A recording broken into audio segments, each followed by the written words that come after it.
Aditya Degree Colleges, leading companies లో 10,000 plus placements with 13.5 lakhs highest package.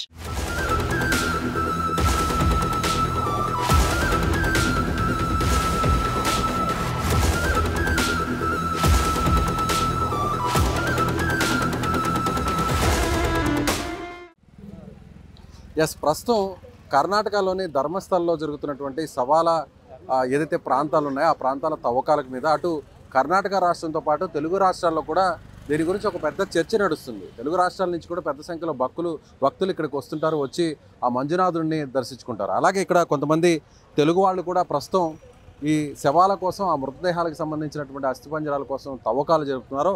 ఆ ప్రాంతంలోకి తెలుగు వాళ్ళు కూడా వచ్చారు. ఏం జరుగుతుంది అనేటువంటి తెలుసుకునేటువంటి ప్రయత్నం కూడా ఇక్కడ కొంతమంది తెలుగు వాళ్ళు ఉన్నారు. వాళ్ళతో మాట్లాడే ప్రయత్నం చేద్దాం. చెప్పండి, మీరు ఎక్కడి నుంచి వచ్చారు, ఏమనిపిస్తుంది ఇక్కడికి వచ్చాక? మేము మా ప్రాపర్ వచ్చేసి ఒంగోలు అండి. మేము ఇక్కడ బెంగళూరులో జాబ్ చేస్తుంటాము. అది ధర్మస్థల శివుడు గుడి ఫేమస్ కాబట్టి ఇది చూద్దామని మేము వచ్చాము. చూస్తే ఇక్కడ నేత్రవతి రివర్కి స్నానం చేద్దాము అని వస్తే, హోలీ డిప్ కోసం వస్తే ఇక్కడ చూస్తే అందరూ పోలీసులు. ఇది 3 రోజులు చూస్తూ ఉన్నాము సోషల్ మీడియాలో అండ్ మూవీలో, నేషనల్ మీడియాలో మూవీస్ అంతా ఆర్టికల్స్ అన్నీ వస్తూ ఉన్నాయి. చూస్తూ ఉంటే ఏందబ్బా పోలీసులు కూంబింగ్ జరుగుతుంది, డిగ్గింగ్ జరుగుతుందని చూస్తూ ఉంటే ఇక్కడ దాని గురించి వస్తున్నాయి. ఎంత చూస్తుంటే మాకే భయంగా ఉంది. అంటే ఇది ఎంత పవిత్రమైన ప్లేస్లో ఇలాంటివి జరుగుతాయని ఎవరు ఎక్స్పెక్ట్ చేయరు. కానీ ఇలాంటి జరిగి భక్తులు కూడా చాలా డివోటీస్ కూడా చాలా భయపడతా ఉన్నారు. మళ్ళీ ఈ ప్లేస్కి వస్తే ఎలా ఉండిద్ది, ఏం భయం. ఇప్పుడు మేమే వస్తున్నాం, ఫోన్ చేస్తే ధర్మస్థల వెళ్ళారంటే అక్కడ ఇలా జరుగుతుందంట అని భయం పుడతా ఉంది మాకే. ఇంతకుముందు దీని గురించి అంత యూట్యూబ్లో చూస్తే అంత ఫేమస్ ప్లేసు, బాగా శివుడిది మంజునాథ టెంపుల్, జనాలు అంటే దేవుడు బాగా బ్లెస్సింగ్స్ ఉంటాయి అన్నీ అనుకుంటా ఉన్నాము. కానీ ఇక్కడికి వచ్చి చూస్తే ఇదంతా జరుగుతుందని నెవర్ ఎక్స్పెక్టెడ్. దీనికి సొల్యూషన్ అదే అంటే ఎవరెవరు ఇన్వాల్వ్ అయ్యారో, లేకపోతే కొంతమంది అసలు హయ్యర్ అఫీషియల్స్ ఉన్నారు అని అలా అంటూ ఉన్నారు, మనకి తెలియదు. కానీ ఇక్కడ ఇదంతా చూస్తుంటే ఇట్స్ ఏ బ్యాడ్ సైన్లా ఉంది. మళ్ళీ టెంపుల్ యొక్క రిప్యుటేషన్ పోయిద్ది, ఇదంతా ఇది అలా అనిపిస్తూ ఉంది. మేము చూస్తూ ఉంటే మాకు అసలు ఇక్కడ ధర్మస్థలంలోనే జరిగిందా? ఈ రివర్లో చూసాం, ఈ రివర్ పక్కన అంటే టెంపుల్కి ఒక 1.5 కిలోమీటర్ రేడియస్లోనే ఇదంతా జరగటం. ఇక్కడే ఇదంతా బూడ్చిపెట్టారు శవాల్ని. ఇవన్నీ 10 years బ్యాక్ అని ఇలా చెప్తా ఉంటే మేము టెంపుల్కి వచ్చాం, ఇంకా ఇక్కడే జరుగుతున్నాయి. అసలుకి టెంపుల్ ప్రిమిసెస్లోనే ఇదంతా జరిగిందంటే అసలు నమ్మశక్యంగా లేదు. చాలా బాధగా ఉంది. ఈ టెంపుల్ మేమందరం శివభక్తులమి, శివుడు అంతే బాగా కొలుస్తూ ఉంటాం, నమ్ముతాము. అలాంటి ప్లేస్లోనే ఇలా జరుగుతుంది అంటే ఇంకా మిగతా ఎలా ఉండిద్ది, ఇంకా ఫర్దర్గా వచ్చే భక్తులకి ఎలా మీరు నమ్ముతున్నారా? ఇంతమందిని ఇక్కడ చంపేశారు, ఇక్కడికి వచ్చేటువంటి మహిళలు, అందులో భక్తులు ఉన్నారు, అందరూ కూడా అమ్మాయిలు, యువతులు, వాళ్ళని చంపేశారని ఆ వ్యక్తి ఫిర్యాదు చేశాడు. దానికి అనుగుణంగానే ఇప్పుడు అంతా కూడా తవ్వకాలు జరుగుతున్నాయి. సో ఈ ఆరోపణలు, అలిగేషన్స్ మీరు నమ్ముతున్నారా ఒక శివభక్తుడిగా, ఒక తెలుగు వాళ్ళగా? చూస్తుంటే ఇప్పుడు అతను చెప్పే సోర్సెస్ ఇవన్నీ చూస్తా, ఆర్టికల్స్ అన్నీ చూస్తుంటే కొంచెం నమ్మే విషయంగానే ఉంది. ఎందుకంటే ఇప్పుడు ఎవరో అనానిమస్ ఒక వ్యక్తి వచ్చేసి రిపోర్ట్ ఇస్తే సుప్రీంకోర్టు తీసుకోదు కదా. ఇప్పుడు ఆ లాయరు సీల్డ్ కవర్లో ఈయన ఇచ్చిన స్టేట్మెంట్ని సీల్డ్ కవర్లో పెట్టి సుప్రీంకోర్టు బెంచ్ మీద పెట్టున్నారు. ఇఫ్ ఇన్ కేస్ ఇలా సోషల్ మీడియాలో హైలైట్ అవ్వాలని చేస్తే సుప్రీంకోర్టు పట్టించుకోదు. ఇలా చాలామంది చేస్తుంటారు. బట్ దీంట్లో ఏదో సంథింగ్ హయ్యర్ కొంచెం బిగ్ షాట్స్ ఇన్వాల్వ్ అయ్యారు అని అనుకుంటేనే కదా మనకి సుప్రీంకోర్టు బెంచ్ కూడా దీన్ని తీసుకొని గవర్నమెంట్ సిట్టు సామాన్యంగా ఎవరు సిట్ అయ్యారు, వీళ్ళు వేశారు. స్టేట్ గవర్నమెంట్ ఇన్వాల్వ్ అయ్యి సిట్ వేసి సెంట్రల్ గవర్నమెంట్ ఇన్వాల్వ్ అయ్యి ఇన్వెస్టిగేషన్ జరుగుతుందంటే సంథింగ్ ఈజ్ దేర్ అనే కదా. అందుట్లో నిన్న 2-3 డేస్లో జరిగిన డిగ్గింగ్లో 1 or 2 బాడీస్ దొరికినాయి అంటున్నారు. మనోడు చెప్పేదాన్ని బట్టి అక్కడ ఫైండ్ అవుట్ అవుతుంది కదా. ఫర్దర్ ఇన్వెస్టిగేషన్లో ఇంకా తెలుస్తాయేమో.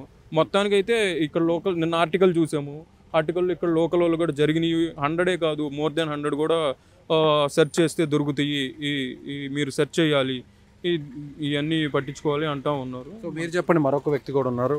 సో మీరు ఎక్కడి నుంచి వచ్చారు, మీరు ఇక్కడ ఏం చేస్తున్నారు, మీరు ఏం చేస్తుంటారు? మేము ఐటీ ప్రొఫెషన్. మీరేం చేస్తారు? నేను వాళ్ళ బ్రదర్ అంతే, నన్ను టూర్కి తీసుకొచ్చాడు. ఒంగోలు నుంచి వచ్చారు. సో మీకేమనిపిస్తుంది? సో ఇక్కడికి రావడం సేఫ్ అనిపిస్తుంది ఒక భక్తుడిగా? అంటే ఇంటి దగ్గర అయితే వద్దన్నారు, బట్ అదే వచ్చేసాము, టికెట్ బుక్ చేసుకున్నాం కదా. ఇక్కడ అన్ఎక్స్పెక్టెడ్గా చూసాము, సో బ్యాడ్ అనిపిస్తుంది. ఏమని కాల్ చేశారు ఇంట్లో వాళ్ళు? ఎందుకు వెళ్ళారు? ఇప్పుడు అలా ఉంది కదా పరిస్థితి, ఈ రిస్క్ ఎందుకు మీకు అని. ఇది నమ్మగలుగుతున్నారా? ఒక పుణ్యక్షేత్రంలో ఇలాంటి ఆ వివాదం జరగడం, దాని గురించి డిస్కషన్ జరగడం, ఇప్పుడు ఇలా తవ్వకాలు కొన్ని రోజుల నుంచి జరగడం, ఇవన్నీ నమ్మగలుగుతున్నారా ఒక డివోటీగా? మేమైతే నమ్మలేదు ఫస్ట్, బట్ ఇప్పుడు సినారియో చూస్తుంటే డౌట్ వస్తుంది అది. సో నిజంగా ఇది ఒక బాధగా బాధ, చాలా బాధాకరం. ఇప్పటికీ బిలీవబుల్గా లేదు. మళ్ళీ చూస్తుంటే ఈ కూంబింగు, ఈ డిగ్గింగు, లేకపోతే ఇప్పుడు ఫైండ్ అవుట్ అవుతున్న ఈ ఆర్టికల్స్ అంటే ఎవరైతే ఫ్యామిలీ సఫర్ అయ్యారో వాళ్ళు చెప్పే వాళ్ళు చెప్తుంటారు కదా, మా సిచ్యువేషన్ ఇది, ఈ పోలీసులు అవన్నీ అనానమస్ కేసుల్లాగా క్లోజ్ చేసేసారు, ఇప్పుడు ఫైండ్ అవుట్ అవుతున్నాయి అంటే అది ఇంకా బిలీవ్ చేయాల్సి వస్తుంది. సో తెలుగు వాళ్ళకి మీరు ఏం చెప్తారు? అంటే నిజంగా మగవాళ్ళగా మీరే భయపడుతున్నారు, సో మిగిలిన ఫ్యామిలీస్లో రావాలంటే వాళ్ళందరూ కూడా ఆలోచించే పరిస్థితి. కాకపోతే ఇక్కడ మేము కూడా 2 రోజుల నుంచి ఇక్కడే ఉన్నాం, కాకపోతే ఎలాంటి ఏమి అవాంఛనీయ సంఘటనలు జరగలేదు. కాకపోతే ఇలాంటి ఆపరేషన్ అయితే సర్చ్ ఆపరేషన్ మాత్రం ఇలాంటి జరిగినప్పుడు ఏంటి అంటే government should take strong action. ఇలాంటి ఇంకా ఫర్దర్లో జరగకూడదు అని చెప్పేసి గవర్నమెంట్ అనేది డెవోటీస్కి ట్రస్ట్ కలిగియాలి. సో ఇప్పుడు మనం దేవుడి దగ్గరికి వచ్చేది భక్తితో వస్తాము, ఇలాంటివి జరుగుతున్నాయని ఎవరు ఎక్స్పెక్ట్ చేయరు, అది మన చేతుల్లో ఏం లేదు.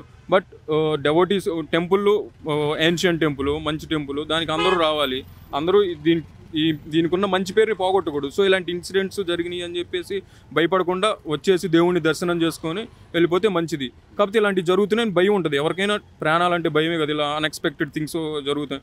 కాకపోతే ఇక్కడ టైట్ సెక్యూరిటీ పెట్టేసి పోలీసులు, గవర్నమెంటు దీన్ని జనాల్లోకి తీసుకెళ్ళి ఇలా జరిగింది, ఇంకా ఫర్దర్ ఇలా జరగదు అని జనాలకి నమ్మకం కలిగిస్తే ప్రజలు కూడా, వచ్చే భక్తులు కూడా తెలుగు రాష్ట్రాల నుంచి ధైర్యంగా వస్తారు. ఇప్పుడు మేమే వచ్చాము, మా ఇంట్లో వాళ్ళు కాల్ చేసి ఇలా జరుగుతుందంట అంటే మనకి చదువుకున్నాం, మనకు తెలుసు, ఓకే పోలీసులు ఉన్నారు, వీళ్ళున్నారు. ఇప్పుడు ముసలోళ్ళు వస్తారు, వాళ్ళు ప్యానిక్ అయిపోతారు, ఆల్ ఆఫ్ సడన్ ఇలాంటి ఇన్సిడెంట్స్, ఇక్కడ మనుషుల్ని గుడిచిపెట్టారంటే ఎక్కడంట ఇదంట అని ఆర్టికల్స్ చదివి. సో అదంతా పోలీసులు అందరూ జనాలకి నమ్మకం కలిగిస్తే వాళ్ళు కూడా సేఫ్గా ఫీల్ అయ్యి పోలీస్ ప్రొడక్షన్ అంతా ఉండేది కాబట్టి రావచ్చు. Right, okay. ఇది భక్తులందరూ కూడా తెలుగు రాష్ట్రాల నుంచి చాలామంది భక్తులు కూడా వస్తుంటారు ఇక్కడికి, మంజునాథ్కి. మంజునాథ్ ఆలయాన్ని, దేవుని కూడా సందర్శించుకుంటారు. ఇలా వచ్చినటువంటి కొంతమంది శివభక్తులు, వీళ్ళు బెంగళూరులో ఉంటున్నారు, ఐటీ ఎంప్లాయీ.